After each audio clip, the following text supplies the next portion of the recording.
Aujourd'hui, on est sur le pont du Dognon.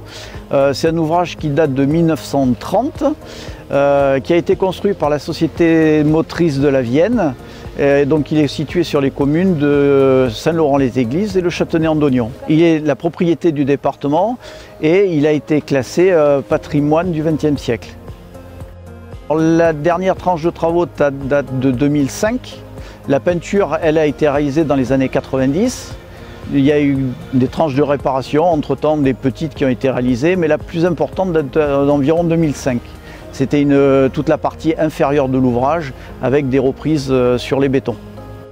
Donc aujourd'hui, avec un véhicule spécifique, on réalise l'inspection détaillée, c'est-à-dire qu'on relève tout l'ensemble des défauts qui sont répertoriés sur l'ouvrage et qui permettent après de réaliser une programmation ou des réparations ultérieures.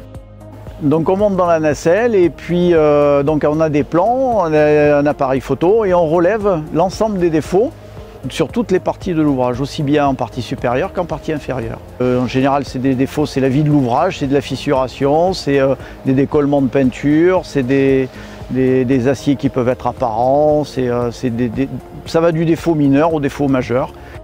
On est deux à l'intérieur de la passerelle, donc il y en a un qui réalise les photos, puisqu'on prend pas mal de photos pour commenter le rapport, et un autre qui a les plans de l'ouvrage. Et on note au fur et à mesure que l'on avance et que l'on se déplace. Alors aujourd'hui, on relève les défauts dans deux buts. Le premier est l'inspection détaillée, qui est la surveillance régulière de l'ouvrage. Et donc avec ces plans que l'on va réaliser, on envisage de réparer sur l'ensemble une autre réparation et la remise en peinture totale de l'ouvrage, aussi bien en partie inférieure qu'en partie supérieure.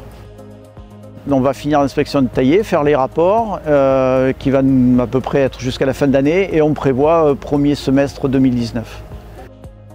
Avec les travaux, on sera obligé de réaliser un échafaudage complet de l'ouvrage, ce qui va engendrer évidemment une perturbation de circulation et la fermeture complète de l'ouvrage. Alors après, la durée des travaux pour le moment n'est pas encore déterminée, mais il faudra environ compter 4 mois à peu près.